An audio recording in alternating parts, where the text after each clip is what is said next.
Tina, I'm wondering if you could tell me what achievements in 2010 and 11 East Thames are most proud of.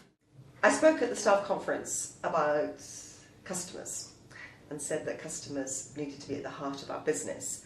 And I think that one of the things we've started is our new resident involvement approach, and as a way of getting residents more involved in the services that we offer.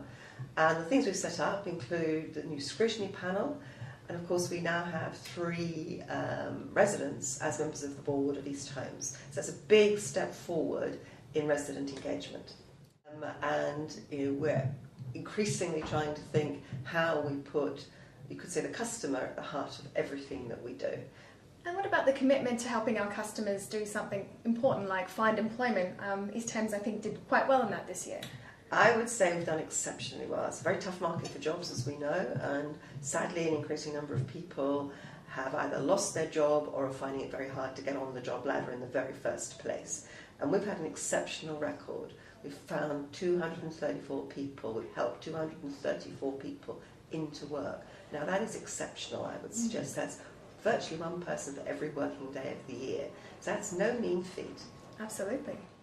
East Thames have also brought online many new developments as well. Can you tell me maybe 2 of the highlights that came online in 2010-11? Well, 2 I've seen personally, so I'm quite passionate about those. One, of course, is Paper Mill Place. We've got 241 homes we've built there, and it's on the edge of Waltham Forest, and it's a major cog in a regeneration programme in that area. And then the other project, which I've been to see, is entirely different. It is called Railway Meadows, and it's a supported housing group for young parents. And that's a very exciting project, and it will help 3 local authorities in the Essex area. It will service their requirements. And Tina, how serious is East Thames about their corporate social responsibility? I would say very serious. I mean, we live and breathe our vision. Our vision is all around corporate responsibility. So the services that we're providing to our residents are socially responsible services. But in addition to that, of course, we go the extra mile as a team. We have this amazing facility called Starting Point, which is, in a sense, a host, a nexus for a lot of voluntary organisations in the area. Starting Point itself has helped over 10,000 local residents in the last year, and so our people have given their time to assist those organisations to be successful. And Tina, what new developments or progress has been made with East Thames bringing together all of its subsidiaries? Right, well, I think you need to put that into context in terms of the wider scheme that we're engaged in at the moment.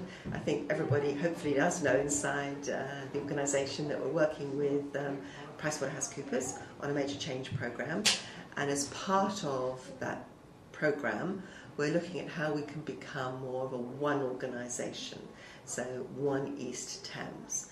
And so the practicality of that is how people work more closely together, how we can share our intelligence across the organisation. Because after all, we have a lot of customers, and a lot of the people, our residents, are using not just housing services from us, but other services. So we need to join the dots, both for those people and for our own staff, so we make it simpler for our staff to help people to get to and access the services that they need.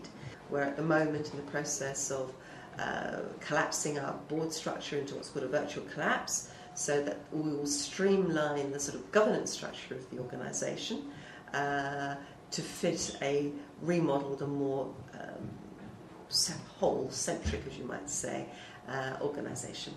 But what's important within that is, I mentioned our 3 resident board members on East Homes. Those 3 people will go forward. So within the revised structure of the organisation, we will still have the voice of the resident right at the heart of the board.